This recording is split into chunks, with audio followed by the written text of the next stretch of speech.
Hello everyone, मैं अरुण कुमार यादव। इस video के सीरीज में हम लोग क्या देख रहे हैं? इस वीडियो के सीरीज में हम लोग देख रहे हैं PYQ का एनालिसिस, यानी मैथ के पेपर का जो प्रीवियस ईयर में पूछे गए क्वेश्चन है उनके सॉल्यूशन का सीरीज ये चल रहा है। तो अब तक हम लोग 2025 का पेपर को 1 से लेकर के 100 तक जितना MCQ है सारे को सोल्व कर दिए हैं, और 2024 का भी सोल्व कर दिए हैं, 2023 का भी शुरू कर दिए हैं, मतलब सोल्व कर दिए हैं, शुरू करके खत्म भी हो गया है। 2022 का हम लोग शुरू करने जा रहे हैं। तो 2022 के में कितना एमसीक्यू पूछा गया था? 2022 में भी टोटल एमसीक्यू जो पूछा गया था 100 पूछा गया था, जिसमें वो कितना आंसर देना होता है, जिसमें केवल आपको 50 आंसर देना होता है। तो 1 से लेकर के 100 तक सारा क्वेश्चन को भी हम लोग इसमें देखने वाले हैं। तो आइए बिना देरी किए शुरू करते हैं। वीडियो अच्छा लगता हो तो लाइक करें, शेयर करें, सब्सक्राइब करें। आइए क्वेश्चन को पढ़ते हैं। 24 के अभाज्य गुणनखंड में 2 का घातांक क्या है? 2 का घातांक यानी 2 का पावर पूछ रहा है, यानी घात पूछ रहा है। देखिए, तो 24 का पहले अभाज्य गुणनखंड निकाल लीजिए। कैसे निकालते हैं? 2 से भाग दीजिए, क्या जाएगा? आ जाएगा 32 आ जाएगा। 2 से भाग दीजिएगा तो 16 आ जाएगा, फिर 2 से भाग दीजिएगा तो 8 आ जाएगा, फिर 2 से भाग दीजिएगा 4 आ जाएगा, फिर 2 से भाग दीजिएगा 2 आ जाएगा। तो कितना आएगा? 1 2 3 4 5 6। तो 64 को हम लिख सकते हैं 2 इक्वल टू 2 का पावर 6। तो यही तो पूछ रहा है 2 का घात। 2 का घात यहाँ पे कितना आ गया है? P equal to power equal to 6 आ गया। तो 6 वाला ऑप्शन आपका सही हो जाएगा, यानी ऑप्शन सी। नेक्स्ट में चलते हैं। देखिए, महत्तम समवर्तक PQ का लघुत्तम समवर्त्य P और Q का बराबर है, यानी महत्तम समवर्तक मतलब क्या होता है? HCF होता है।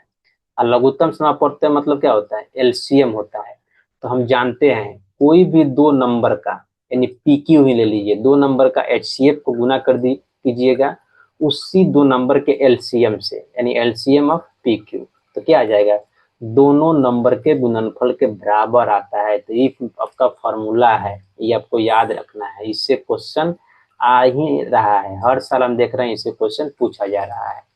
ये क्या हो गया? ये बहुत ही इंपॉर्टेंट फॉर्मूला होता है। क्या हो जाएगा यहाँ पे? P into Q. यहाँ ऑप्शन पे ऑलरेडी टिक मारा हुआ है, तो टिक मेरा मारा हुआ नहीं है, ये टिक मारा हुआ है किसी स्टूडेंट का, क्योंकि डायरेक्ट जो क्वेश्चन फॉर्मेट देख रहे हैं, बहुत देख रहे हैं कि अच्छा तरीके से लिखा हुआ नहीं है, क्योंकि ये एग्जाम पेपर का है।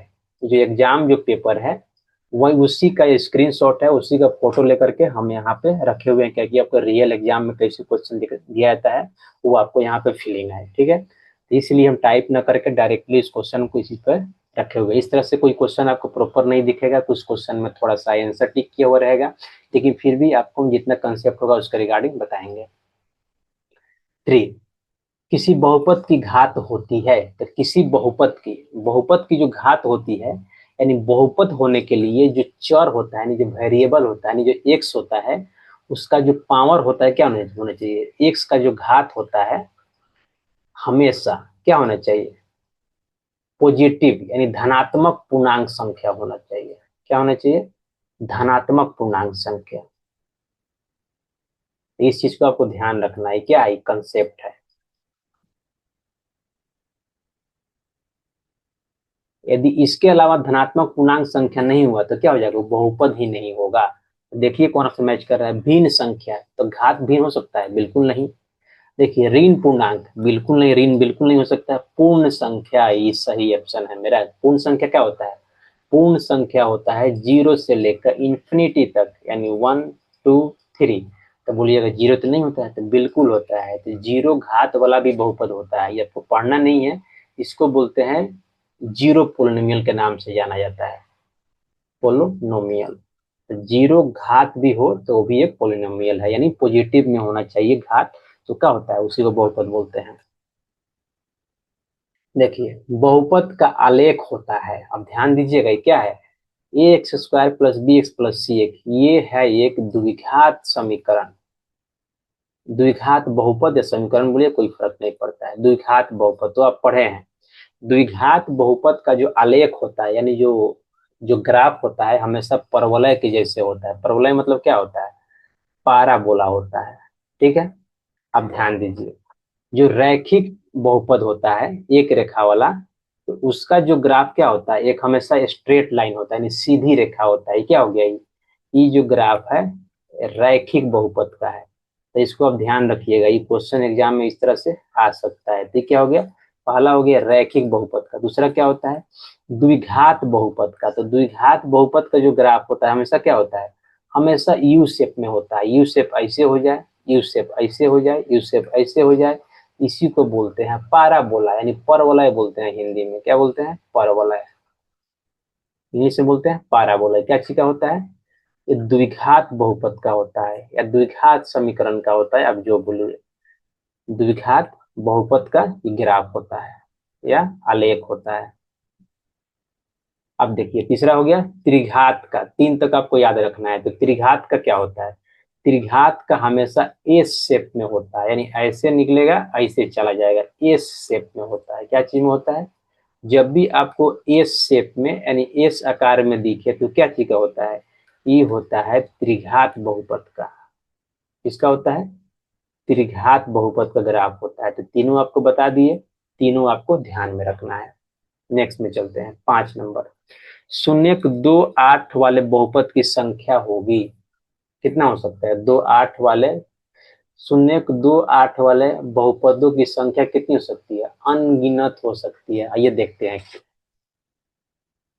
तो 28 शून्यक है तो इसको अल्फा मान लीजिए, इसको बीटा मान लीजिए, नहीं मानिएगा ना, अल्फा बीटा दो शून्यक है। इसका बहुपद का क्या होता है, इसका स्टैंडर्ड फॉर्मेट क्या होता है, के into x square minus alpha plus beta into x, यही होता है, प्लस अल्फा इंटू बीटा। अब वैल्यू रख दीजिए, x square minus alpha plus beta यानी 2 + 8 कितना हो जाएगा 10, यानी 10x plus alpha into beta 8 × 2 = 16 यानी 16। तो यहाँ से यदि P1 हम निकाल लें P1x तो क्या लिख सकते हैं हम, k का वैल्यू 1 रख देंगे तो क्या हो जाएगा x square minus 10x plus 16।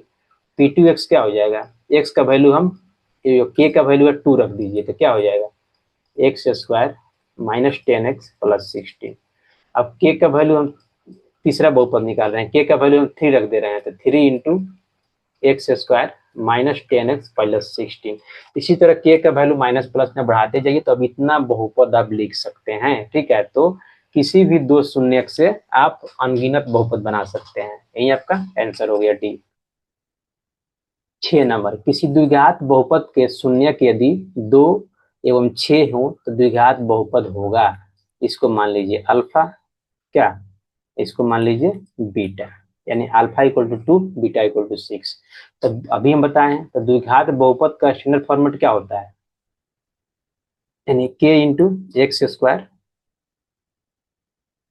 Alpha plus beta into x minus alpha into alpha, plus होता है यहाँ पे प्लस अल्फा इंटू बीटा। ठीक है, जस्ट वैल्यू पुट कर दीजिए अल्फा और बीटा का। एक्स स्क्वायर अल्फा 2 है बीटा 6 यानी 2 + 6 कितना हो जाएगा 8, 8x 2 इंटू 6 कितना हो जाएगा 12। तो यही हो गया। तो देखिए तो ये मैच कर रहा है, x square minus 8x, x square minus 8x plus 12 यानी डी मेरा सही आंसर हो जाएगा।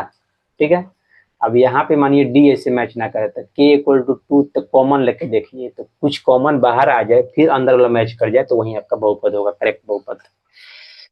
7, द्विघात बहुपद के शून्यक हैं। ठीक है, दोनों ऋणात्मक, दोनों धनात्मक, एक धनात्मक दूसरा ऋणात्मक। तो क्या इसका तरीका क्या है, तो इसका गुणनखंड बीती से इसका शून्यक ही निकाल लीजिए। ठीक है, इस तरह का जो दिया है धनात्मक ऋणात्मक, इस तरह का जो स्टैंडर्ड फॉर्मेट जो होता है डिटेल में पढ़ना होता है। इस चीज आपको 11th या 12th जिसमें भी हो आपका ये द्विघात बहुपद या द्विघात समीकरण 11 12 डिटेल में पढ़ना है, शून्य का एनालिसिस करना है, यहाँ उतना डिटेल में नहीं पढ़ना है। आइए यहाँ से क्या कर लेते हैं, गुणनखंड निकाल लेते हैं। तो क्या हो जाएगा 11 × 5 = 55 होता है, यानी 11 × 5 क्या हो जाएगा 16 हो जाएगा। इसे गुणनखंड निकाल लेते हैं तो y square plus 11y plus 5y equal to plus 55, ये हो जाएगा क्या मेरा बहुपद है। पी एक्स इक्वल टू मान लेते हैं तो क्या हो जाएगा ये y कॉमन ले लेंगे तो y प्लस 11 हो जाएगा। यहाँ पे कॉमन ले लिए 5 तो क्या हो जाएगा y प्लस 11, यहाँ आ जाएगा y प्लस 11 कॉमन ले लेंगे तो बच जाएगा y प्लस 5। अब शून्यक निकालने के लिए क्या होता है, या तो ये 0 होगा या तो ये 0 होगा। ये 0 होगा तो यहाँ से क्या आ जाएगा y इक्वल टू 11 आ जाएगा, यहाँ से क्या आ जाएगा y इक्वल टू -5 आ जाएगा। क्या हो गया यहाँ पे दोनों ऋणात्मक आ गया, यानी ऑप्शन ए, दोनों शून्यक क्या है, दोनों शून्यक नेगेटिव में है। 8 देखिए यदि बहुपद के शून्यक एक दूसरे के व्युत्क्रम हो तो के का मान होगा। तो पहले मान लेते हैं अल्फा और दूसरा क्या है 1/अल्फा। यही नहीं इसका मतलब वो एक दूसरे के व्युत्क्रम है। आइए, तो के का मान पूछ रहा है। अब देखिए अल्फा प्लस बीटा क्या होता है, अल्फा प्लस बीटा क्या होता है -b/a। तो यहाँ a कितना है, a 2 है। अब b कितना है यहाँ पे, b 5 है। c कितना है यहाँ पे, c इक्वल टू -k है। तो अल्फा प्लस बीटा होता है -b/a। अल्फा ऐसे ही है, एगो बीटा क्या है इसका 1/अल्फा है, तो 1/अल्फा रख देंगे, एक दूसरे के व्युत्क्रम है। -b/a, तो b क्या है 5, यानी -5, a कितना है 2। अब यहाँ देखिए क्या हो जाएगा, एलसीएम ले लेंगे अल्फा, तो क्या हो जाएगा अल्फा का स्क्वायर प्लस 1 इक्वल टू हो जाएगा -5/2। ये हो जाएगा अल्फा स्क्वायर प्लस 1, इधर 2 है डिवाइड में आके मल्टीप्लाई में हो जाएगा, इधर अल्फा जाकर उधर मल्टीप्लाई में हो जाएगा -5 इंटू अल्फा। यहाँ से क्या हो जाएगा, देखिए यहाँ से हो जाएगा 2 अल्फा स्क्वायर, आई 5 है, -5 उधर जाकर प्लस में हो जाएगा, तो +5 अल्फा। +2 यहाँ से तो रहेगा ही, +2 इक्वल टू 0। तो 2 इंटू 2 क्या हो जाएगा इंटू 1, तो क्या हो जाएगा 2 दूना 4 + 1, तो 4 + 1 करके इसका हम गुणनखंड कर लेंगे। तो 2 alpha square plus 4 alpha plus alpha plus 2 equal to 0। 2 alpha common हो जाएगा तो क्या हो जाएगा अल्फा प्लस 2, यहाँ +1 कॉमन हो जाएगा तो अल्फा प्लस 2 आ गया। तो अल्फा प्लस 2 क्या कर लीजिए कॉमन ले लीजिए, 2 अल्फा प्लस 1 इक्वल टू 0। तो यहाँ से क्या होगा ई 0 होगा, नहीं तो ई 0 होगा। जब ई 0 होगा तो अल्फा क्या आ जाएगा -2, ई 0 होगा तो क्या आ जाएगा, ई 0 होगा तो -1/2 आ जाएगा। तो क्या पूछ रहा है, के का मान पूछ रहा है, तो के का मान कैसे निकालिएगा। देखिए अल्फा इंटू बीटा क्या होगा, अल्फा इंटू बीटा होता है c/a। ठीक है, अल्फा इंटू बीटा मतलब अल्फा इंटू 1/अल्फा, ये हो जाएगा c/a। c कितना है -k, a कितना है, a यहाँ पे 2 है।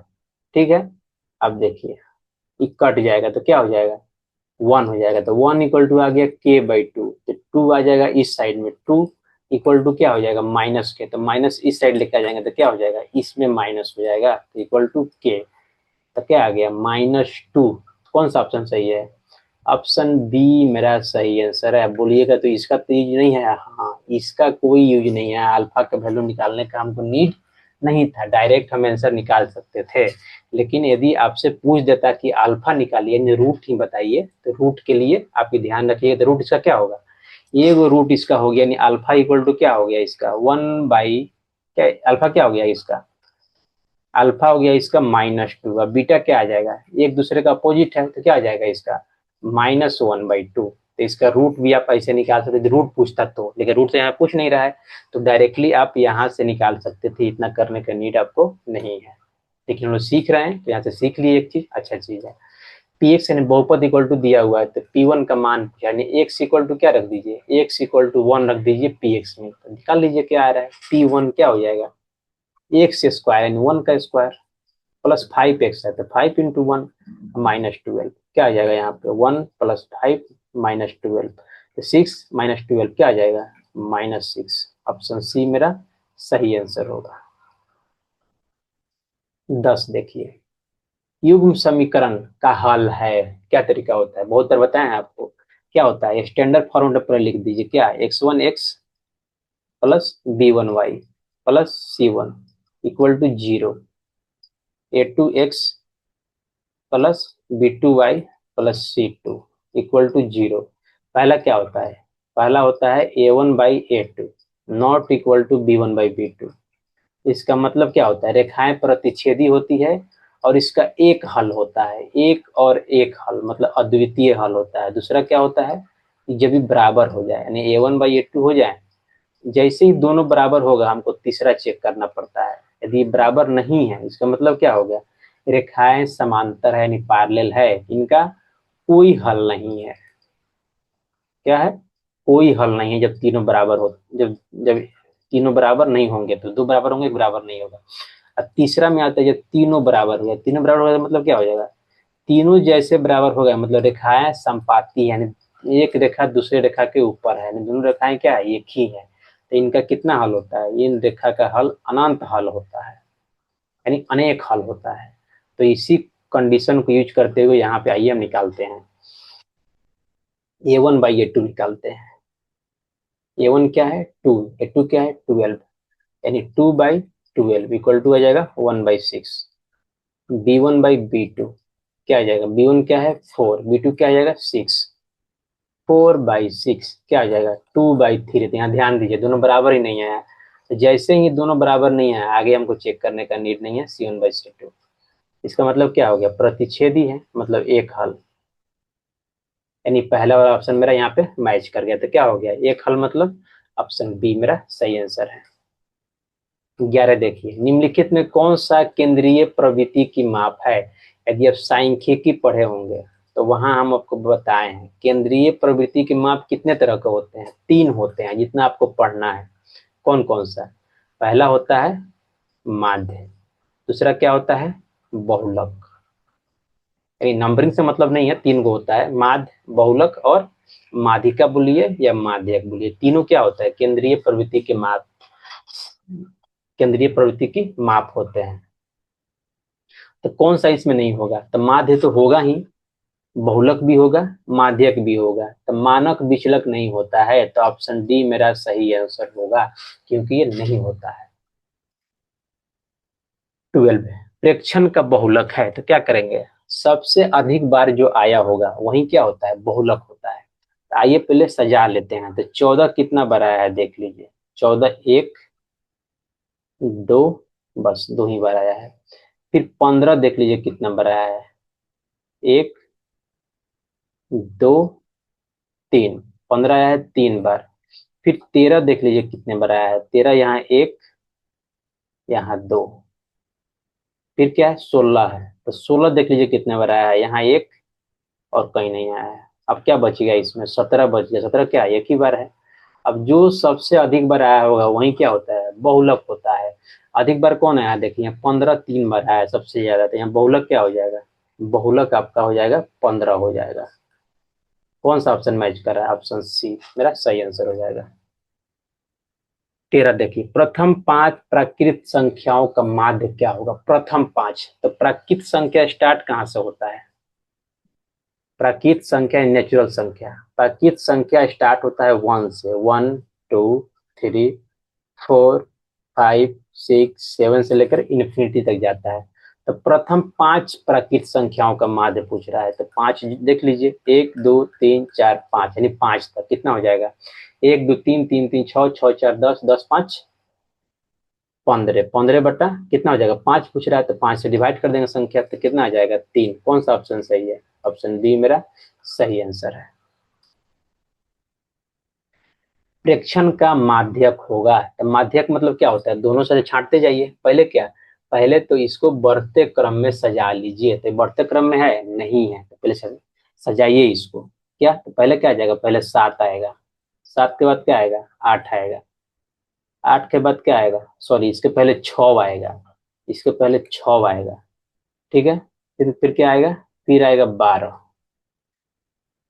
फिर क्या आएगा 13, फिर आएगा 14, फिर आएगा 15, 14 15, जैसे ही बढ़ते क्रम में सज गया, अब दोनों साइड से को छांटते जाइए, ई छट गया, ई छट गया, ई छट गया, ई छट गया, ई छट गया, ई छट गया, बच गया क्या 12। तो यही मेरा क्या हो जाता है, यही मेरा माध्यक हो जाएगा, जो बच गया तो वही माध्यक है। यदि कहीं 2 बचता तो 2 संख्या, तो 2 संख्या बचता है, उस केस में दोनों को जोड़ के 2 से भाग देते हैं, ठीक है। तो कौन सा ऑप्शन सही है, ऑप्शन डी मेरा सही आंसर है। 15 देखिए, माध्यक का 3 गुना, माध्यक का 2 गुना का अंतर क्या होता है, माध्यक का 3 गुना, ध्यान दीजिएगा, 3 इंटू माध्यक नहीं होगा, और माध्यक का 2 गुना का अंतर, नहीं अंतर माइनस माध्यक का, तो क्या होता है, ये फॉर्मूला होता है बहुलक का, यदि आपको याद होगा तो हम बताए हुए हैं स्टैटिक्स के चैप्टर में। बहुलक सा क्या होता है, बहुत ही इंपॉर्टेंट फार्मूला है, इसको आप याद रखिए, इसे 1 नंबर बनता ही है, इसे सेम कहाँ देखे हैं, सेम फार्मूला से क्वेश्चन 2023 में देखे हैं हम लोग, ठीक है, इसको याद रखना है। भूलक इक्वल टू 3 माध्यक माइनस 2 माध्य। 16 देखिए, ए भुजा वाली समबाहु त्रिभुज का क्षेत्रफल क्या होगा। तो समबाहु त्रिभुज का जो क्षेत्रफल होता है वो क्या होता है, 1/2 आधार इंटू ऊंचाई। आधार क्या होता है, आधार आधार हमेशा ए भुजा है। मान लीजिए ये क्या है, समबाहु त्रिभुज है, तो इसकी सबकी भुजा क्या हो जाएगी, ए हो जाएगी। और ऊंचाई क्या हो जाएगा इसका, एच हो जाएगा। तो सब भुजा ए होता है, क्या ऊंचाई क्या होता है, ऊंचाई होता है √3/a। तो आधार यानी ए, ऊंचाई क्या, √3/2a नहीं होता है। तो क्या आ जाएगा, ये आ जाएगा ए का स्क्वायर, √3 इंटू ए का स्क्वायर डिवाइड बाई 4। देख लीजिए, √3/4a² कौन सा ऑप्शन है, ऑप्शन सी मेरा सही आंसर है। तो यही फॉर्मूला होता है किसका, ये फॉर्मूला को याद भी रख सकते हैं, क्या चीज का, समबाहु त्रिभुज के क्षेत्रफल का फॉर्मूला। समबाहु त्रिभुज के क्षेत्रफल का फॉर्मूला।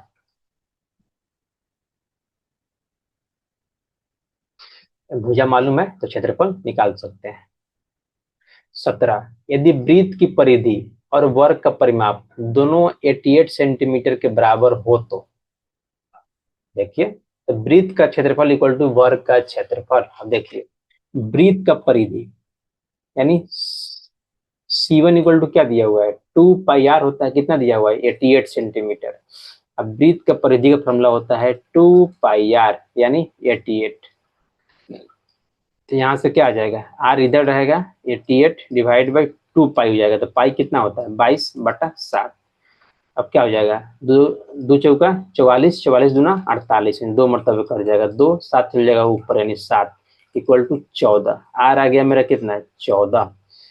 अब देख लिए क्या बोलता है, वर्ग का परिमाप 88 सेंटीमीटर। तो वर्ग का परिमाप जो होता है क्या होता है, 4a होता है, ठीक है, यानी भुजा कितना दिया हुआ है, 88 वर्ग परिमाप दिया हुआ है 4a। तो 4 से काट देंगे, 4 दूना 8, 4 दूना 8, a इक्वल टू कितना आ जाएगा, 22। क्या आ गया, परिमाप आ गया, यानी दोनों का आ गया। तो अब दोनों का क्षेत्रफल मेरे से ये पूछ रहा है, तो आइए पहले वृत्त का क्षेत्रफल निकाल लेते हैं। एरिया ऑफ किसका, सर्कल। एरिया ऑफ सर्कल क्या होता है, πr²। तो पाई कितना होता है, 22/7। आर कितना है, तो अभी तो निकाले हैं 14 का स्क्वायर, यानी 14 गुना 14 यही होगा। 7 से काटेंगे, 7 दूना 14, तो क्या हो जाएगा 42, सॉरी 22 गुना 2 कितना हो जाएगा 44 इंटू 14 तो रहेगा ही। क्या आ जाएगा, 4 चौका 56, 4 चौका 56 और 5 कितना हो जाएगा 61, यानी 661 centimetre square area of circle आ गया। अब एरिया ऑफ क्या निकालेंगे, वर्ग निकालेंगे, तो क्या हो जाता है a²। ये कितना आया, 22 आया, तो 22 का स्क्वायर कितना होता है, 484 आई थिंक 22 का स्क्वायर होता है, हम भी भूल रहे हैं। अब स्क्वायर कितना हो जाएगा, 2 4 2 4, तो दो ना 4 44 44, सही है, 8 4 4 484, ठीक है। तो यहाँ क्या देखें, वर्ग का एरिया ज्यादा है किससे, यानी क्या देखें हम, एरिया ऑफ वर्ग क्या है, ज्यादा है किससे, एरिया ऑफ सर्कल से। तो देख लिए कौन सा ऑप्शन मैच कर रहा है, ये वाला एरिया ऑफ वर्ग ज्यादा है, एरिया ऑफ वर्ग यानी वृत्त का क्षेत्रफल छोटा है वर्ग का क्षेत्रफल से, यानी ऑप्शन बी मेरा सही आंसर है। 18 नंबर देख लीजिए, यदि किसी घन का प्रत्येक किनारा ए इकाई हो तो उसका विकर्ण क्या होता है। तो घन का जो विकर्ण का फॉर्मूला होता है क्या होता है, √3a होता है। आप इसको याद रखेंगे हमेशा, घन के जो विकर्ण का फॉर्मूला यही होता है। अब चाहे तो हम पिछले, जब पिछला सीजन अब पूरा लगातार देख रहे होंगे तो उसमें हम इसको ड्रॉ करके भी दिखाए हैं, ड्राइव करके भी दिखाए हैं कहाँ से आता है। क्या हो जाएगा, ऑप्शन ए मेरा सही आंसर हो जाएगा। 19, त्रिज्या r ऊंचाई h वाले एक लंब वृत्तीय शंकु का आयतन। तो शंकु का आयतन तो आपको याद ही होना चाहिए। शंकु का जो आयतन होता है बेलन के आयतन के 1/3 होता है, नहीं होता है, तो क्या होता है, शंकु का आयतन होता है 1/3 पाई r²h, नहीं होता है। तो 1/3 पाई, r कितना दिया है, कैपिटल R दिया हुआ है, तो r², h दिया है कैपिटल H, मतलब कैपिटल H रख देंगे। अब देख लीजिए कौन सा मैच कर रहा है, 1/3 पाई r²h कौन सा मैच कर रहा है, ये तो होगा ही नहीं। यहाँ पे 1/3 नहीं है, क्या हो जाएगा, ये हो जाएगा बेलन का हो जाएगा ये क्षेत्रफल, सॉरी आयतन। ये बी देखिए 1/3 पाई r²h, यही ऑप्शन मेरा सही है। तीसरा देख लीजिए, 1/3 एच स्क्वायर दिया है, तो एच स्क्वायर तो होता ही नहीं है, गलती हो गया। 2/3 तो बिल्कुल नहीं होगा, ऑप्शन बी मेरा सही आंसर है। 20, यदि दो वृत्तों के क्षेत्रफलों का अनुपात इतना है तो इनका त्रिज्याओं का अनुपात क्या होगा। देखिए, जैसे ही क्षेत्रफल पूछे, उसके संगत भुजा का अनुपात पूछे या उसके त्रिज्या का अनुपात पूछे, क्या कर दीजिए, जस्ट उसका रूट ले लीजिए, तो क्या आ जाएगा, रूट लीजिएगा तो रूट लिया 2 × 5 आ जाएगा। देख लीजिए कौन है 2 × 5, ऑप्शन डी आपका सही आंसर होगा। लेकिन आपको हम बता भी दे रहे हैं कैसे आता है। देखिए क्या करेंगे, एक वृत्त है C1, इसका एरिया डिवाइड बाई दूसरा वृत्त है C2, दोनों का एरिया का रेशियो कितना दिया हुआ है, 4/25। ठीक है, तो एरिया का फॉर्मूला क्या होता है, पाई, पहला मान लेते हैं R1 का स्क्वायर, दूसरा हो जाएगा पाई R2 का स्क्वायर। आ गया, क्या आ जाएगा, 4/25, यही होगा, पाई से पाई कट जाएगा, तो यहाँ क्या लिख सकते हैं, R1/R2 का होल स्क्वायर लिख सकते हैं ना, होल स्क्वायर। तो होल स्क्वायर जाके इधर क्या हो जाएगा, इधर रूट हो जाएगा, तो स्क्वायर वाला इधर क्या हो जाएगा, रूट हो जाएगा। ये हो जाएगा R1/R2 इक्वल टू क्या हो जाएगा, रूट में हो जाएगा 4/25।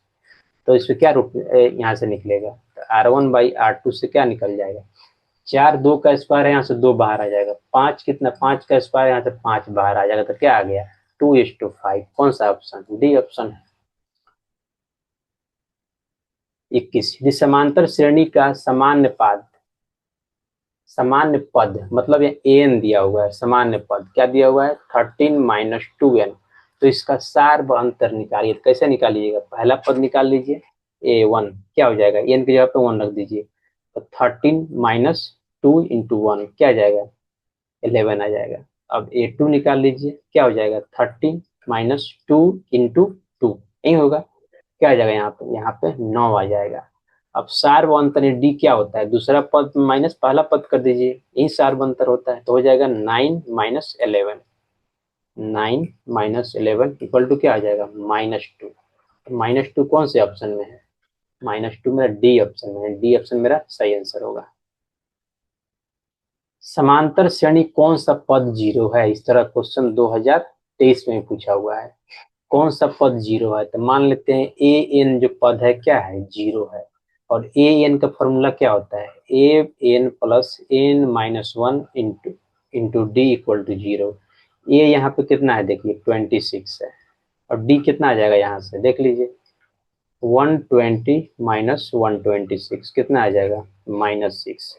तो ए निकल गया मेरा 126 प्लस n-1 इंटू डी कितना है, डी तो अभी -6 निकाले, इक्वल टू 0। क्या करेंगे, 126 को उस साइड लेके जाएंगे तो क्या हो जाएगा, माइनस में हो जाएगा, तो n-1 -6 इक्वल टू क्या हो जाएगा, -26। अब 6 से 6 को डिवाइड में लेके चले जाएंगे, कोई दिक्कत नहीं है इससे, तो -126 है, -6 को डिवाइड में हो जाएगा, तो माइनस माइनस प्लस हो जाएगा, 6 से काट देंगे, 6×2 = 12, 6 कम 6 यानी 21, यानी n-1 क्या आ गया, 21। तब -1 इससे रहेगा तो प्लस में हो जाएगा, तो क्या हो जाएगा, n इक्वल टू हो जाएगा 22, यानी 22वां पद क्या है इसका, 0 है। तो कौन सा ऑप्शन सही होगा, ऑप्शन सी मेरा सही ऑप्शन है। 23 देख लीजिए, समकोण त्रिभुज में बी 90 डिग्री है, ये बी दिया हुआ है, बी सी दिया हुआ है, ए सी दिया हुआ है, तो साइन सी पूछ रहा है। आइए पहले देखते हैं इसको,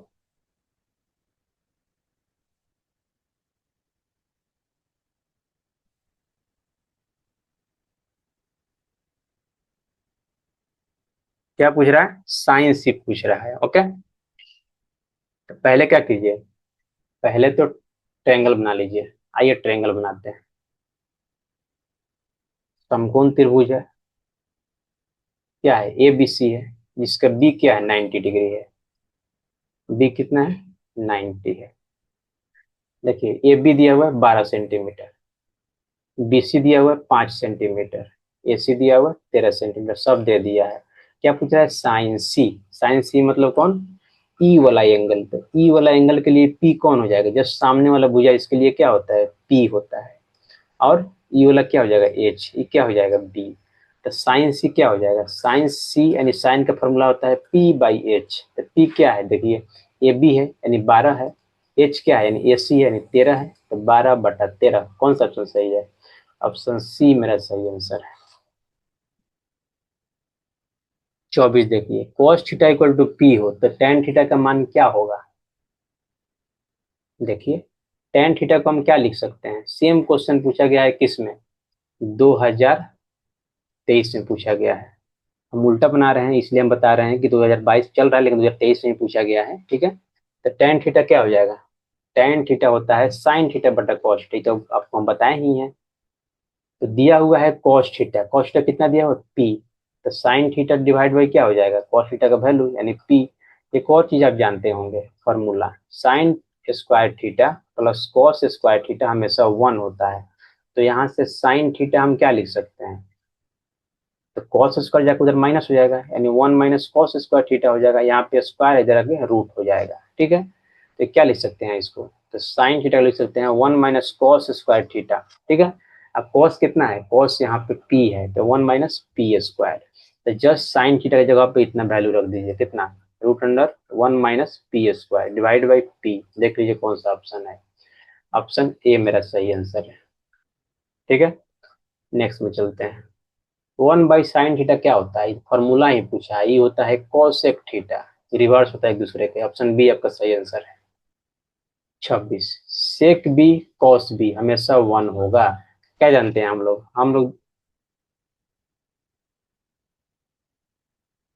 जानते हैं क्या? एक फॉर्मूला होता है क्या? साइन नहीं कॉस का फॉर्म बताना है हमको। कॉस थीटा इक्वल टू होता है 1 बाई सेक थीटा होता है। तो सेक को इस साइड लेके आएंगे तो क्या आ जाएगा? Cos theta into sec theta equal to 1। इस फॉर्मूला को अब याद रखेंगे। तो यही तो दिया हुआ है, sec theta into cos theta दिया हुआ है। थीटा जहाँ पे बी है तो इक्वल टू क्या हो जाएगा? 1। कौन सा ऑप्शन? ऑप्शन डी आपका सही आंसर होगा। इस चीज को आपको याद रखना है, बहुत ही इंपॉर्टेंट फॉर्मूला है। इतना फॉर्मूला आपको बता रहे हैं, इस फॉर्मूला को आपको याद रखते जाना है। याद है तो ठीक है, नहीं याद है तुरंत लिख लेना है इसको। आपको नोट्स बनाना है, नोट्स छोड़ना नहीं है। अभी आपको दिख नहीं रहा है तो हम बोल दे रहे हैं। कॉट थीटा इक्वल टू क्या दिया हुआ है? 1/√3। क्या दिया हुआ है? कॉट थीटा दिया हुआ है 1/√3। क्या पूछ रहा है? सेक थीटा का वैल्यू पूछ रहा है, सेक थीटा। अब देखिए 1/√3 कॉट में किसका मान होता है? ध्यान दीजिएगा। तो कॉट यदि आप 60 लिखिएगा तो tan 60 होगा। तो वो कॉट 60 जो होता है 1/√3 होता है। आप इसके tan के फॉर्मूले लगा के देख सकते हैं, इतना ही आएगा। तो यहाँ से थीटा कितना आ गया? थीटा 60 डिग्री आ गया। जैसे ही थीटा आया हम कुछ भी निकाल सकते हैं। तो सेक थीटा यानी सेक 60 डिग्री पूछ रहा है, तो इसको हम कॉस में कन्वर्ट कर रहे हैं। कॉस 60, तो कॉस 60 कितना होता है? हमेशा 1/2 रहता है। तो कितना हो जाएगा? 2 हो जाएगा। कौन सा ऑप्शन सही है? ऑप्शन सी आपका सही आंसर है। ऑप्शन सी सही आंसर होगा। 28 देखिए, ए इक्वल टू 45। तो साइन ए कॉस ए पूछ रहा है, जस्ट वैल्यू पुट कर दीजिए। साइन ए मतलब साइन 45, कॉस ए मतलब कॉस 45। अब दोनों का वैल्यू निकाल लीजिए, वही आंसर है। तो साइन 45 1/√2 होता है प्लस कॉस 45 1/√2 होता है। एक यही थीटा का वैल्यू होता है 45, जहाँ पे साइन और कॉस क्या होता है? दोनों 1/√2 यानी दोनों बराबर होता है। तो √2 एलसीएम ले लेंगे तो क्या हो जाएगा? 1 + 1 यानी 2/√2। 2/√2 को क्या लिख सकते हैं? √2। तो √2 कौन सा ऑप्शन है? Option A. ऑप्शन ए मेरा सही आंसर है। 29 देखिए, 2 साइन ए इक्वल टू 2 है तो अल्फा पूछ रहा है। देखिए यहाँ पे 2 साइन ए नहीं अल्फा है। 2 साइन अल्फा इक्वल टू क्या है? 2 है। तो 2 को उस साइड लेके जाएंगे तो क्या हो जाएगा? डिवाइड में हो जाएगा यानी साइन अल्फा इक्वल हो जाएगा 2/2। कट के कितना आ जाएगा? 1। तो साइन 1 कितना का वैल्यू होता है? साइन का कितना वैल्यू लेंगे थीटा का कि 1 आ जाएगा? ध्यान दीजिएगा, साइन 90 हमेशा 1 होता है। तो यहाँ से अल्फा कितना आ जाएगा? अल्फा इक्वल टू 90 डिग्री आ जाएगा। कौन सा ऑप्शन सही है? ऑप्शन डी आपका सही आंसर है। tan 21/cot 69 दोनों को जोड़िएगा ना एंगल को तो 90 आएगा। और tan cot के फॉर्म में तो कट के हमेशा 1 आएगा। ऑप्शन बी सही आंसर होगा। आइए इसको दिखा देते हैं कैसे। देखिए tan थीटा क्या होता है? tan थीटा को हम लिख सकते हैं cot 90 माइनस थीटा लिख सकते हैं। ये फॉर्मूला है, आपको याद रखना है। tan को कन्वर्ट कीजिए cot में या cot को कन्वर्ट कीजिए tan में। आइए हम tan को कन्वर्ट करते हैं। तो tan 21 को हम क्या लिख सकते हैं? tan 21 को लिख सकते हैं हम cot 90 माइनस थीटा। यही होता है फॉर्मूला। कॉट 90 माइनस थीटा मतलब 21 डिग्री, डिवाइड में जो है रहने देंगे कॉट 69, ऊपर घट के क्या आ जाएगा यहाँ से 90 माइनस 21 कॉट 69 हो जाएगा, डिवाइड बाई कॉट 69, क्या हो जाएगा कट के हमेशा 1 आ जाएगा। ऑप्शन कौन सा है? ऑप्शन बी सही आंसर है जो पहले ही बताया था। 31, त्रिभुज ए बी सी समरूप है त्रिभुज क्यू आर पी के, क्षेत्रफल ए बी सी और पी क्यू आर दिया हुआ है, A B 18 centimetre B C 15 centimetre, तो पी आर पूछ रहा है। आइए इसको पहले दोनों ट्रायंगल बना लेते हैं।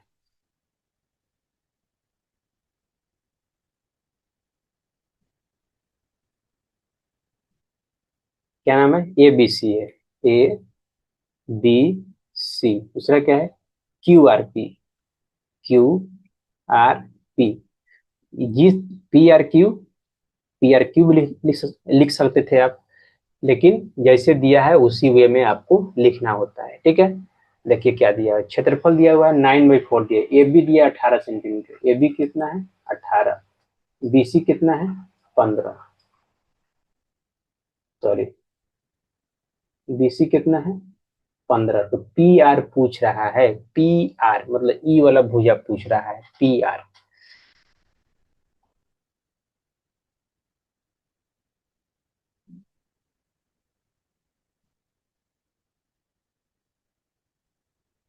तो ई वाला भुजा क्या है? संगत भुजा है, ठीक है।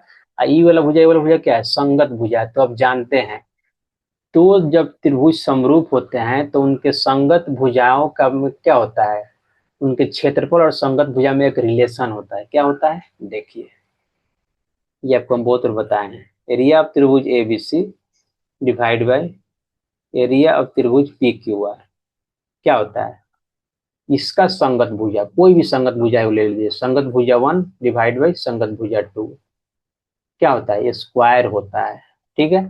ये आपका फॉर्मूला होता है, इसको हम कैसे लिखते हैं, ऐसे लिखते हैं स्क्वायर, ये लिख लीजिए। कितना है 9/4 है, इसका जो क्षेत्रफल का रेशियो दिया हुआ है 9/4 यहाँ पे। अब देखिए बीसी और पी आर क्या है, संगत भुजा है, तो दोनों का हमको रेशियो निकालना है, बीसी बटा पी आर का स्क्वायर, क्या हो जाएगा ये 9/4, बीसी दिया हुआ है कितना 15, तो 15 का स्क्वायर कर देंगे, 15 का स्क्वायर होगा क्या हो जाएगा 225 हो जाएगा, 15 का स्क्वायर आइए एक बार लिख देते हैं ना तो कंफ्यूज हो जाइएगा, 15 बटा पी आर का होल स्क्वायर, क्या हो जाएगा ये हो जाएगा 9/4 इक्वल टू हो जाएगा 225 बटा पी आर का स्क्वायर, ठीक होगा। अब देखिए पी आर का स्क्वायर उधर चला जाएगा तो क्या हो जाएगा मल्टीप्लाई में हो जाएगा, पी आर इधर आएगा तो क्या हो जाएगा मल्टीप्लाई में हो जाएगा। अब 4 को इधर लेके आएंगे तो क्या हो जाएगा 225, 4 आ जाएगा मल्टीप्लाई में, 9 आ जाएगा डिवाइड में। अब पी आर को यहाँ से क्या कर देंगे स्क्वायर आके रूट में हो जाएगा, यानी 225 इंटू 4 डिवाइड बाई 9। अब यहाँ ध्यान देखिए 225 किसका स्क्वायर होता है 15 का स्क्वायर होता है, 15 बाहर आ जाएगा, 4 किसका स्क्वायर होता है 2 का, यानी 2 बाहर आ जाएगा, 3 किसका स्क्वायर होता है 9 किसका स्क्वायर होता है 3 का, तो यहाँ से 3 बाहर आ जाएगा, 3 से काट देंगे 3 बचे 15, 5 दूना 10, तो पी आर कितना आ गया मेरा, पी आर आ गया 10 सेंटीमीटर, ऑप्शन बी मेरा सही आंसर होगा। तो इस फार्मूला को आपको याद रखना है, बहुत इंपॉर्टेंट फार्मूला है, हर साल इससे क्वेश्चन आ रहा है, कोई ऐसे साल नहीं है जिससे इससे क्वेश्चन ना आया हो, चाहे वो 2023 हो 24 हो 25 हो, सब में क्वेश्चन आया है, तो 26 में भी एक्सपेक्ट कर सकते हैं। पी क्यू आर में दिया हुआ है P R square equal to P Q square plus Q R square, ये क्या है पाइथागोरस प्रमेय। पाइथागोरस प्रमेय हमें हमेशा कहाँ लगता है, पाइथागोरस प्रमेय हमेशा लगता है समकोण त्रिभुज में। देखिए पी आर स्क्वायर बराबर दिया है दोनों भुजाओं का योग, तो पी आर क्या है यहाँ पे, पी आर हमेशा यहाँ पे कर्ण हो जाएगा, बाकी बच गया क्यू, तो क्यू ये हो गया। अब पूछ रहा है एंगल क्यू कितना होगा, तो एंगल क्यू यहाँ पर देख लीजिए कितना है 90 डिग्री, ऑप्शन डी आपका सही आंसर होगा। 33, थोड़ा अच्छा नहीं लिखा है इसके लिए माफी चाहेंगे, क्योंकि ये एग्जाम पेपर जो आता है आपके एग्जाम पेपर का पेपर है, एग्जाम में जो पेपर आता है वही उसी पेपर का ही फोटो है, उसका स्क्रीनशॉट है, कोई फोटो लेकर डाला है नेट पे, वहां से मैं लिया हूँ, ठीक है। आइए इसको शुरू करते हैं। 33 में त्रिभुज पी क्यू आर में बिंदु एस टी क्रमशः भुजाओं पी क्यू और पी आर पर क्रमशः पी आर पर इस प्रकार स्थित है कि एस टी पैरेलल है क्यू आर के। क्या होता है? ये आपका एक प्रमेय है त्रिभुज का, इसको याद रखना है। मान लीजिए त्रिभुज क्या हो गया, पी क्यू आर है। अब दिया हुआ है पी क्यू और पी आर भुजाओं पर दो बिंदु स्थित है, कौन? एस और टी। एस टी कैसा है? एस टी इस प्रकार है कि दोनों पैरेलल हो जा रहे हैं, S T parallel Q R यहाँ पे दिया हुआ है। तो क्या पूछ रहा है हमसे? तो एक्स का मान पूछ रहा है। तो जैसे ही पैरेलल होता है तो एक कंडीशन निकल के आता है, क्या? इसका रेशियो और इसका रेशियो, इसका रेशियो और इसका रेशियो बराबर हो जाते हैं, यानी क्या हो जाएंगे? P S divide by S Q equal to P T divide by T R हो जाते हैं। अब इसी पे हमको पुट कर देना है P S by S Q. P S कितना है? एक्स। एस क्यू कितना है? X minus two. P T कितना है? X plus two. T R कितना है? X minus one. ठीक है, क्या कीजिएगा, इस वाले को उस साइड लेके आ जाइए, एक्स इंटू क्या हो जाएगा? X minus one. अब देखिए ई वाला टर्म को पूरा उस साइड लेके चल जाइए तो हो जाएगा x plus two into x minus two. ध्यान दीजिए क्या हो जाएगा, गुना कर दीजिए एक्स स्क्वायर माइनस एक्स। ये हो जाएगा a plus b, a minus b पे है तो क्या हो जाएगा? A square minus b square, a square minus b square, two का स्क्वायर कितना हो जाएगा? फोर। एक्स स्क्वायर कट जाएगा, यहाँ से क्या आ गया? बच गया minus x equal to minus four, minus minus plus क्या आ गया? X equal to four. अब देख लीजिए कौन सा ऑप्शन है। ऑप्शन ए मेरा सही आंसर होगा। तो इस प्रमेय को याद रखना है, बहुत ही इंपॉर्टेंट प्रमेय है ये, ठीक है। अब देखिए 34 नंबर। त्रिभुज ए बी सी में बिंदु डी ई क्रमशः भुजाओं ए बी और इसी पर इस प्रकार स्थित हैं। अब देखिए सेम क्वेश्चन है, सेम प्रमेय पे ये भी क्वेश्चन है जो हम पिछले क्वेश्चन बताए आपको। ए बी सी क्या है, वहाँ पी क्यू आर त्रिभुज था, यहाँ पे ए बी सी है। ए बी और ए सी पर क्या है? दो बिंदु हैं डी और ई। ए बी पे क्या है? डी, यहाँ है ई। और इस प्रकार है कि क्या है? डी पैरेलल हो जा रहा है बी सी के, ये दिया हुआ है ना। अब ए डी बाई डी भी दिया हुआ है, ए डी बाई डी भी ये दिया हुआ है, और ए सी भी दिया हुआ है, ए सी दिया हुआ है। पूछ रहा है ए ई हमसे, तो A D by D B equal to क्या हो जाएगा? ए ई बाई ई सी तो होता ही है। ये प्लीज को लिख लें, A D divide by D B equal to क्या होता है? ए ई डिवाइड बाई ई सी, ठीक है। अब देखिए यहाँ से क्या आ जाएगा,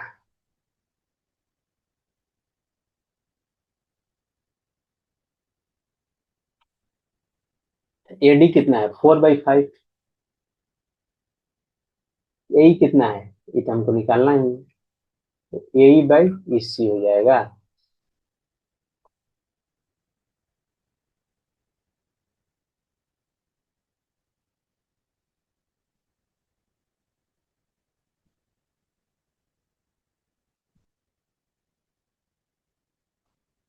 यहाँ से मान लेते हैं, यहाँ पे यही मान लेते हैं कि आप 4 के मान ही सकते हैं, क्योंकि रेशियो में है तो कुछ भी हो सकता है। ये 8 हो सकता है, 10 हो सकता है, इसलिए हम क्या मान रहे हैं? के मान ले रहे हैं, यानी 4 के। इसी क्या मान लेंगे? इसी मान लेंगे हम 5 के, यानी नीचे वाला जो 5 है यानी 5 के हो जाएगा इसी। अब देखिए ए सी इक्वल टू हम क्या लिख सकते हैं? जो ए सी यहाँ से यहाँ इसको लिख देंगे, ए सी प्लस ई सी लिख ही सकते हैं। ए सी ए ई प्लस ई सी। ए सी कितना दिया हुआ है? ए सी दिया हुआ है 18 सेंटीमीटर। यही यही कितना है? 4। इसी कितना है? 5। तो कितना आ जाएगा? 4 + 5 9 के, तो 9 दूना 18। तो के इक्वल टू कितना आ जाएगा? के इक्वल टू 2 आ गया मेरा। पूछ क्या रहा है हमसे? ए ही पूछ रहा है, तो ए ही कहाँ पे है? यहाँ पे है। ए ही कितना है? 4 के। के कितना आ गया है? 2। तो कितना आ गया ये? 8। 8 सेंटीमीटर कौन सा ऑप्शन है? ऑप्शन ए मेरा सही आंसर हो गया। 35 नंबर। 6 सेंटीमीटर त्रिज्या वाले एक वृत्त पर खींची गई दो समांतर स्पर्श रेखाओं के बीच की दूरी होगी।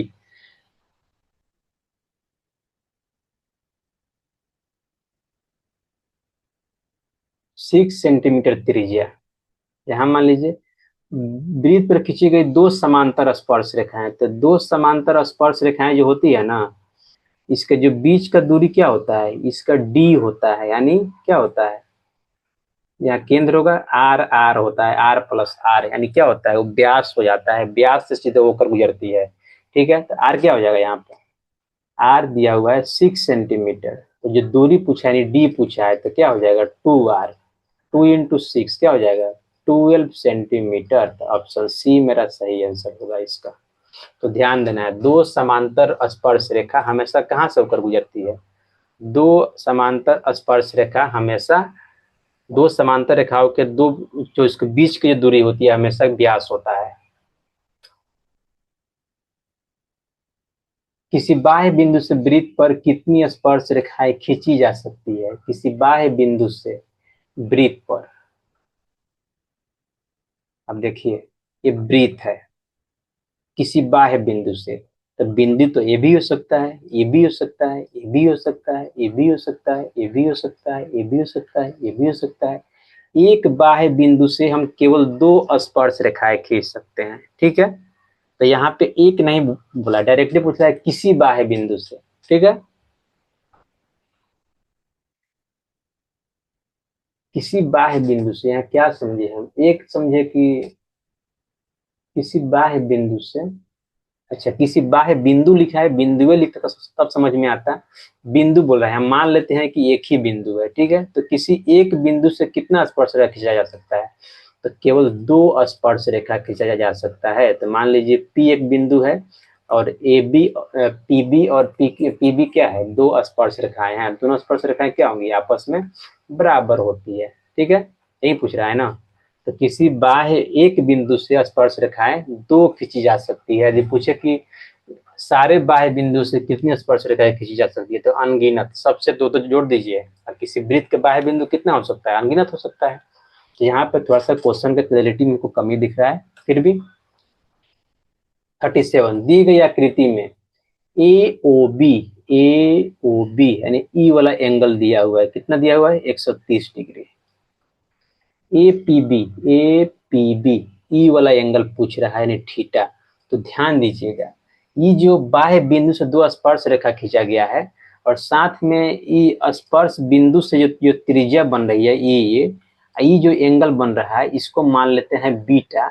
तो beta plus beta equal to कितना 130 है, तो बीटा प्लस थीटा क्या है, संपूरक कोण होते हैं, इनका योग हमेशा 180 डिग्री होता है। तो ध्यान दीजिएगा, तो बीटा दिया हुआ है कितना 130 degree plus theta equal to 180।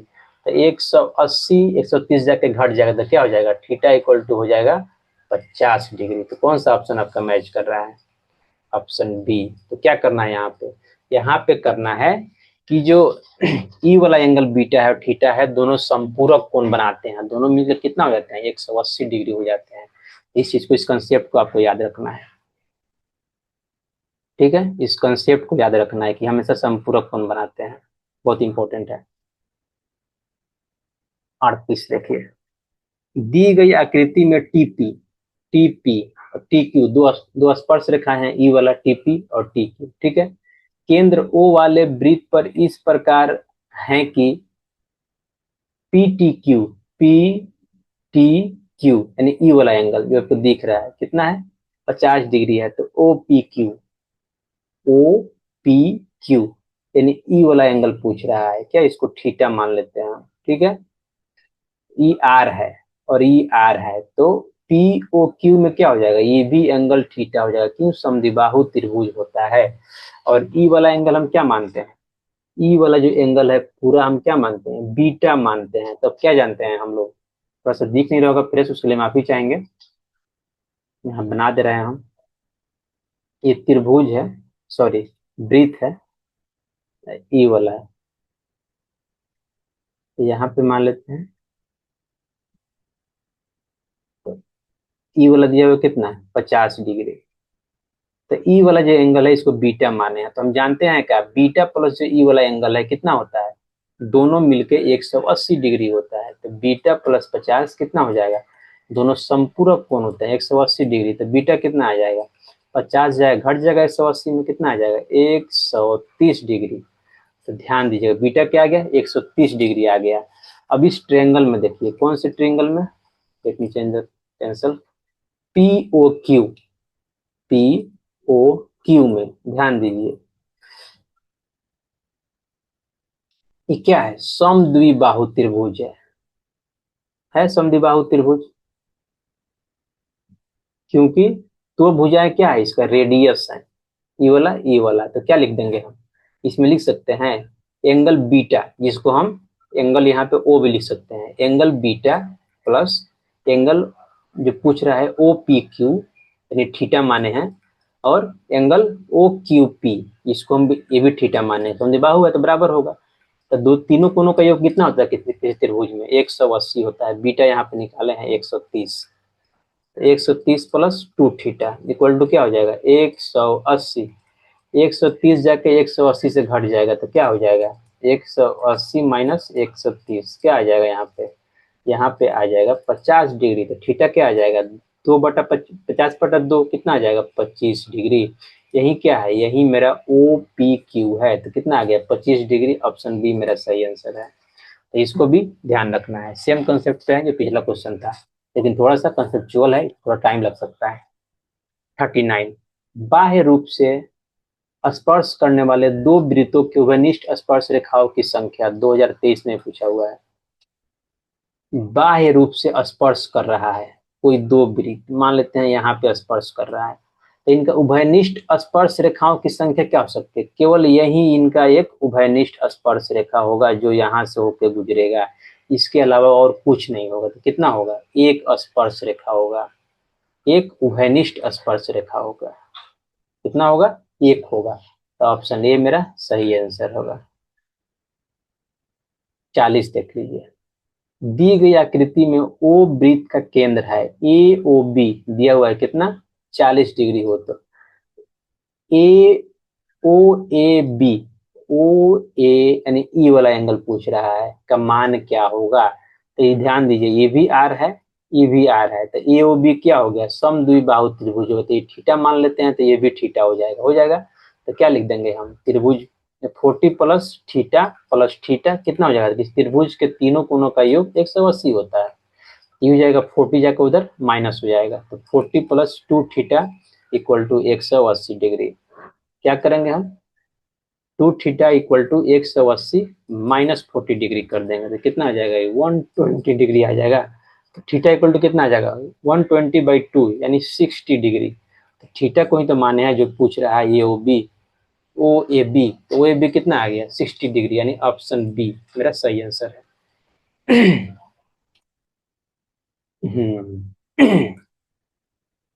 41 number देखते हैं, वाई अक्ष पर सभी बिंदुओं का भुज होता है, वाई अक्ष पे, आइए देखते हैं, कोई बिंदु यदि वाई अक्ष पे हो, इसको एक्स बोलते हैं, इसको वाई बोलते हैं, तो वाई अक्ष पे कोई भी बिंदु हो, मान लीजिए यहाँ पे कोई एक बिंदु हो ए, इसका कोऑर्डिनेट क्या होता है, इसका एक्स हमेशा 0 होता है, बी मान लीजिए यहाँ पे मानते हैं क्या, यहाँ पे बी पॉइंट है, तो इसका क्या होगा, हमेशा इसका एक्स 0 होगा, और इसका ये वाला कोऑर्डिनेट क्या होगा, कुछ ना कुछ होगा वाई कोऑर्डिनेट। तो क्या यहाँ से सीखे हम लोग, जो वाई अक्ष पे कोई पॉइंट होता है उसका भुज यानी एक्स कोऑर्डिनेट, भुज को क्या बोलते हैं, एक्स बोलते हैं, एक्स निर्देशांक क्या होता है, हमेशा 0 होता है, ऑप्शन बी। नेक्स्ट, समांतर श्रेणी का सार्व अंतर है, समांतर श्रेणी दिया हुआ है, सार्व अंतर निकालना है, तो क्या हो जाएगा, डी इक्वल टू 1/8 माइनस 0, क्या आ जाएगा 1/8, कौन सा ऑप्शन, ऑप्शन ए मेरा सही आंसर है। 43, समांतर श्रेणी का सामान्य पद दिया हुआ, इसका प्रथम पद होगा, इस 2023 में पूछा हुआ क्वेश्चन है। सामान्य पद मतलब इस तरह से नहीं, थोड़ा सा अलग है, सामान्य पद मतलब ए एन इक्वल टू क्या दिया हुआ है, 5n-7, तो क्या है इसका प्रथम पद पूछ रहा है, ए1 पूछ रहा है, एन की जगह पे 1 रख दीजिए, यानी ए1 इक्वल टू 5, एन की जगह पे 1-7, क्या आ गया, 5 - 7 इक्वल टू हो जाएगा -2, तो -2 कौन सा ऑप्शन है, -2 ऑप्शन डी, तो ऑप्शन डी मेरा सही आंसर हो जाएगा। 44 देखिए, 44 में क्या है, बिंदु ए और बी को मिलाने वाले रेखाखंड के मध्य बिंदु का निर्देशांक, ये आपको हम बहुत बार बताया हुआ, जी मेरा सारा सीरीज देख रहे हैं। तो मानिए ए है और बी है, इसका मध्य बिंदु मान लेते हैं पी, एक्स कॉमा वाई है, और इसका कोऑर्डिनेट दिया हुआ है x1 माइनस y1, बी दिया हुआ है x2 कॉमा y2, मध्य बिंदु यानी दोनों बराबर है, ठीक है, 1:1 में काट रहा है। तो जो मध्य बिंदु का जो कोऑर्डिनेट होता है x comma y, P x comma y क्या होता है, x1 plus x2 divide by 2, y1 plus y2 divide by 2, यही आपका फॉर्मूला होता है। इसको आपको याद रखना है, किसी भी मध्य बिंदु निकालने का क्या होता है, स्टैंडर्ड फॉर्मूला। इससे हर साल क्वेश्चन पूछा जा रहा है, 2023, 24, 25 सब में है।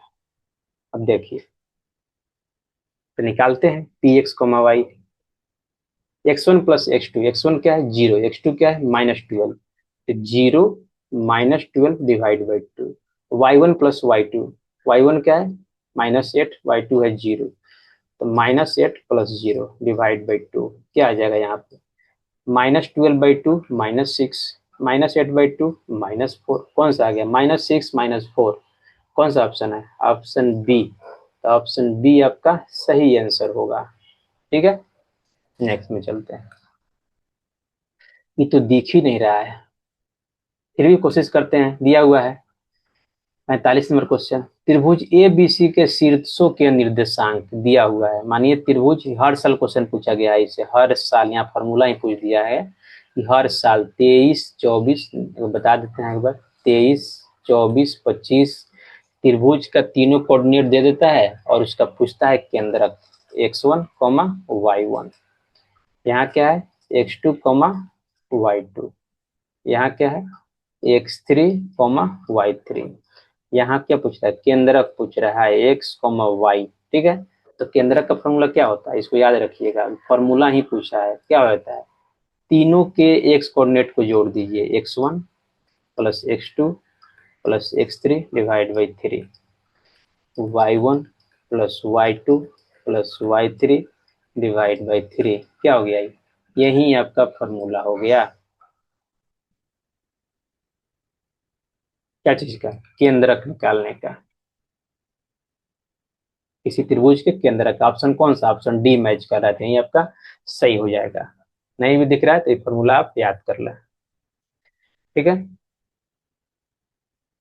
देखिए 46, यदि बिंदु पी क्यू आर संरेख हो तो के का मान क्या होगा। संरेख मतलब क्या, ये एक ही रेखा पे है, मान लेते हैं पी क्या हो गया 2, 3, क्यू मान लेते हैं, यहाँ पे क्यू क्या है 4 के, यहाँ पे आर, आर क्या है 6 - 3, तो संरेख का मतलब क्या होता है, यदि पी क्यू को जोड़ दें यानी ई वाला, ई प्लस ई क्या हो जाएगा पी आर हो जाएगा, यानी P Q plus Q R equal to क्या हो जाएगा पी आर हो जाएगा। तो आइए अब इसका क्या दूरी सूत्र से निकाल लेते हैं, तो पी क्यू को क्या लिख सकते हैं हम, पी क्यू को लिख सकते हैं x2 माइनस x1 यानी 4 - 2 का होल स्क्वायर, y2 - y1 यानी k-3 का होल स्क्वायर, k-3 का होल स्क्वायर, रूट हो जाएगी, क्या हो जाएगा पी क्यू हो गया प्लस क्यू आर, तो x2 माइनस x1 यानी 4, यानी 6 - 4 का होल स्क्वायर, ऑब्वियसली रूट में रहेगा ये भी,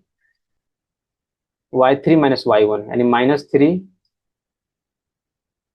sorry y2 - y1, y3 - k का होल स्क्वायर इक्वल टू क्या हो जाएगा, इक्वल टू पी आर होता है, तो पी आर भी रूट में होगा, यानी ई वाला x2 - x1 क्या हो जाएगा 2 हो जाएगा, यानी 6 - 2 का होल स्क्वायर, y2 यानी y2 -3 -y1 क्या है 3 है, तो -3 का होल स्क्वायर, देखिए यहाँ से क्या आ जाएगा 4 - 2 क्या हो जाएगा 2, 2 का स्क्वायर क्या हो जाएगा 4, ये क्या हो जाएगा k-3 का होल स्क्वायर, देखिए यहाँ प्लस क्या हो जाएगा 6 - 2 यानी 2 का स्क्वायर यानी 4, प्लस -3 माइनस बाहर आ जाएगा क्या हो जाएगा प्लस हो जाएगा, यानी 3 + k का होल स्क्वायर हो जाएगा ये, या यहाँ कितना आ जाएगा, यहाँ आ जाएगा 6 - 2 यानी 4 का स्क्वायर यानी 16, और 3 3 कितना 6 यानी 6 का स्क्वायर तो 36, 6 का स्क्वायर 36, 4 का स्क्वायर 16। तो कितना हो जाएगा, इसको खाली जोड़ देना, 6 6 12 के 2, हाथ में एक, 3 4 1 5, यानी 52, 13 चौका 52।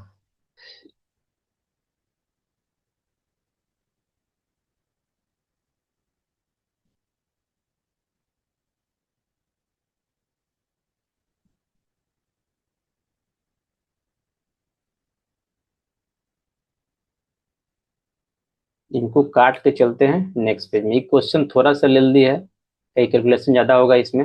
हम चाहेंगे कि यदि आपको एग्जाम में आए तो इस क्वेश्चन को छोड़ने का कोशिश करें, यदि यही एक ऑप्शन हो तो ऑब्वियस बनाना ही है। आइए,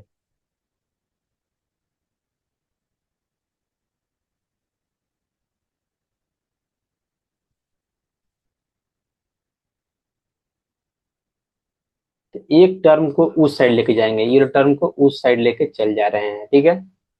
ये दोनों साइड स्क्वायर करते हैं तो ए स्क्वायर हो जाएगा, कटेगा नहीं कुछ, इसलिए इसको हम उस साइड लेके चल जाते हैं।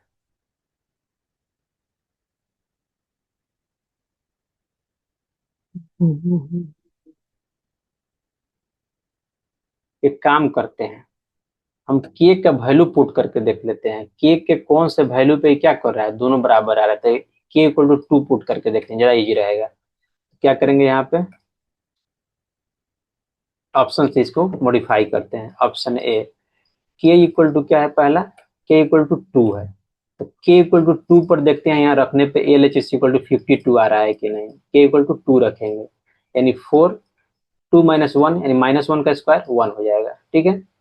प्लस यहाँ 4 है, प्लस क्या है, के इक्वल टू 2 है, 3 + 2 कितना हो जाएगा, 5, 5 का स्क्वायर कितना हो जाएगा, 25। ये कितना हो जाएगा, ये पूरा ही हो जाएगा √5 प्लस कितना हो जाएगा, 25 × 4 = 29।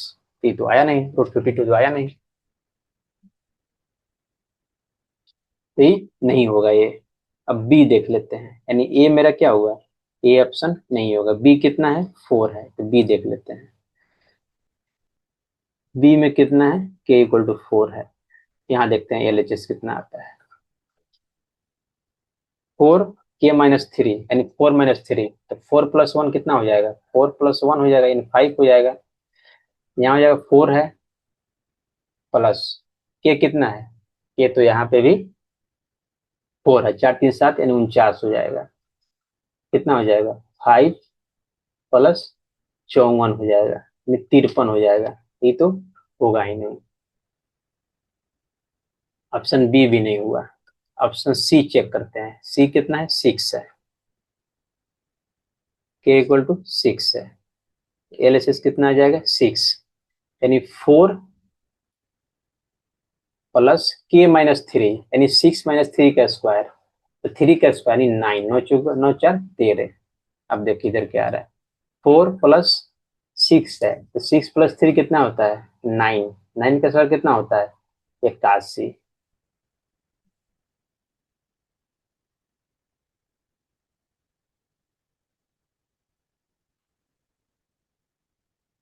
6, तो 6 3 कितना हो जाएगा, 9 9 9 81, 4 85, कितना आ जाएगा, ये आ जाएगा 13, ये आ जाएगा 85।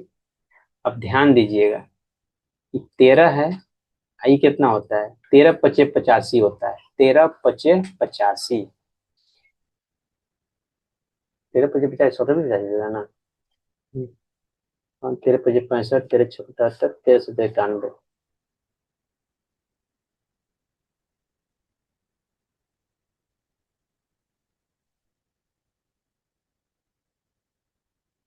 9 9 81, यानी -3 माइनस के तो प्लस हो जाएगा, ये 3 + के यानी 6 है, तो 6 9 9 81, अच्छा 85, 85 को 4 से भाग लगेगा नहीं, 85 को 5 से काटेंगे तो 17 × 5 = 85, 5 7, ये भी नहीं होगा। क्या आ गया ये, इसको तोड़ने का कोई मतलब नहीं है,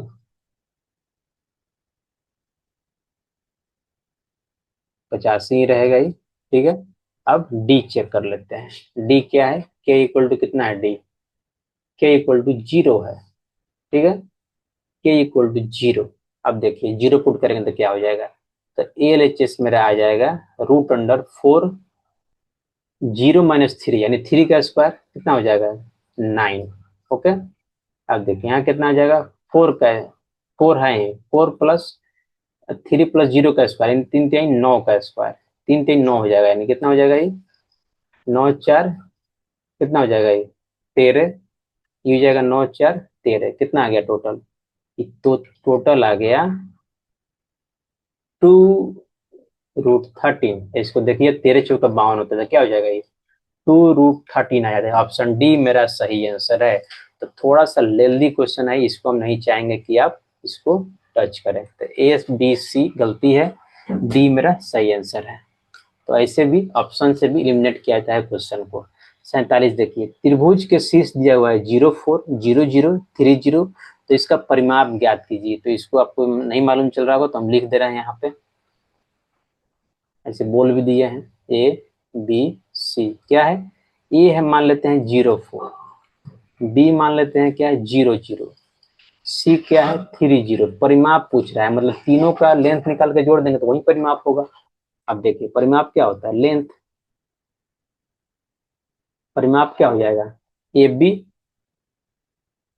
प्लस BC प्लस AC।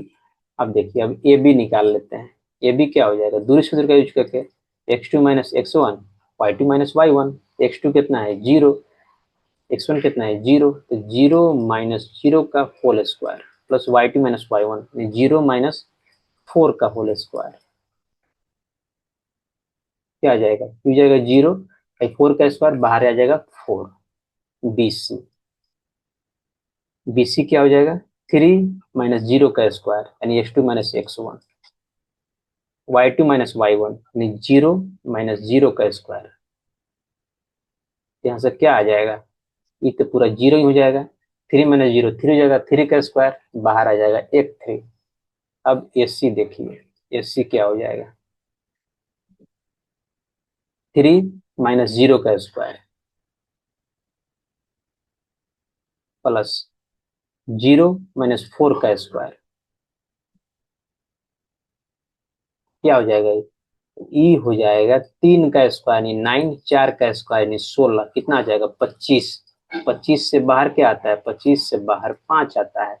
तो इसको हम जोड़ देंगे तो परिमाप क्या आ जाएगा इस त्रिभुज का, तीनों को जोड़ने के बाद जो आता है वही होता है, यानी 4 प्लस 3 प्लस 5, 4 3 7 5 12, तो 12 सेंटीमीटर मेरा आंसर हुआ। कौन सही है, ऑप्शन बी मेरा सही आंसर है 12 सेंटीमीटर। 48 बिंदुए PQR से बने त्रिभुज का क्षेत्रफल बताइए। ये जो क्वेश्चन है कहाँ कहाँ पूछा गया है, ये क्वेश्चन 2023 में है, 24 में है, 25 में है, कि तीनों का क्या दे दिया है कोऑर्डिनेट दे दिया है, आपसे क्षेत्रफल पूछ रहा है। इसका फॉर्मूला क्या है, ये वाला फॉर्मूला आपको याद रखना है हमेशा। फॉर्मूला आपको लिख दे रहे हैं, ये फॉर्मूला है जो आपको याद रखना है। ये इसे पुट करते हैं, आंसर निकालते हैं। एरिया ऑफ दिस त्रिभुज क्या हो जाएगा 1/2, मोड है। मोड में क्या होता है, मोड का मतलब होता है कि उससे अंदर कभी, उससे बाहर जो निकलेगा नेगेटिव भी रहेगा, अंदर बाहर आके पॉजिटिव हो जाएगा। एरिया हमेशा पॉजिटिव होता है, इसलिए मोड का यूज होता है। x1 क्या है यहाँ पे देख लीजिए 3, y2 माइनस y1 कौन होगा, ये होगा, माइनस y3 कौन होगा 4 होगा, यानी 0 माइनस 4 प्लस x2 कौन है, ये है 7, y3 माइनस y1 कौन है 4 माइनस y1 कौन है 0 है, 4 माइनस 0, x3 क्या है यहाँ पे 8 है, y1 माइनस y1 कौन है 1 है, y2 कौन है सॉरी 0 0 है, 0 माइनस 0 मोड, तो 0 माइनस 0 क्या हो जाएगा 0 हो जाएगा भाई वाले, इस टर्म क्या हो जाएगा 0 हो जाएगा। ये हो जाएगा -12, 0 माइनस 4 -4 3 -12 प्लस 7 गुना 4 यानी 28 मोड, ये क्या हो जाएगा 1/2 मोड, -12 प्लस 28 कितना हो जाएगा, 28 में 12 घट जाएगा, कितना हो जाएगा ये हो जाएगा 16। तो 16 मोड हो जाएगा, पॉजिटिव में ही है तो बाहर आके पॉजिटिव भी रहेगा, 2 से भाग देंगे 8, कितना आ गया मेरा 8 वर्ग इकाई आ गया। कौन सा ऑप्शन, ऑप्शन डी आपका सही आंसर है। तो इस क्वेश्चन कहाँ कहाँ पूछा गया, इस फॉर्मूला को आपको याद रखना है। इस फॉर्मूला ये जो फॉर्मूला बहुत इंपॉर्टेंट है, हर साल इससे क्वेश्चन आया है, बहुत इजी से आप इसका आंसर निकाल सकते हैं। ये आपको सिलेबस में नहीं पढ़ना है, लेकिन इजी है तो याद रख सकते हैं।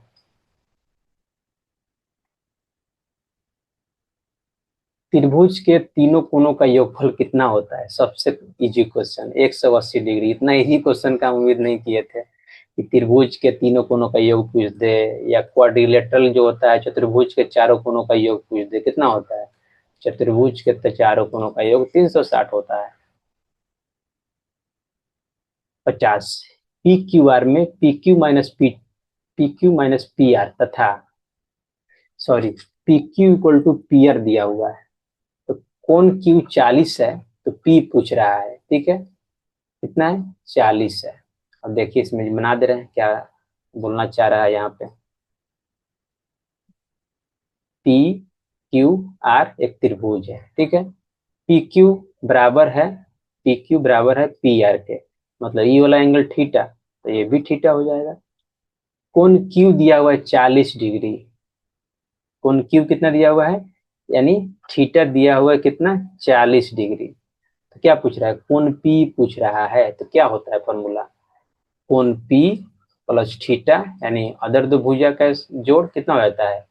180 होता है। तीनों भुजाओं का योग 180 होता है। तो थीटा बराबर कितना दिया हुआ है? 40 डिग्री। यहाँ क्या लिख देंगे? कोण पी प्लस थीटा जगह पे 40 लिख देंगे। 40 प्लस 40 कितना हो जाएगा? Equal to 180। तो 40 प्लस 40 80 हो जाएगा, जाके उधर घट जाएगा, तो कितना हो जाएगा?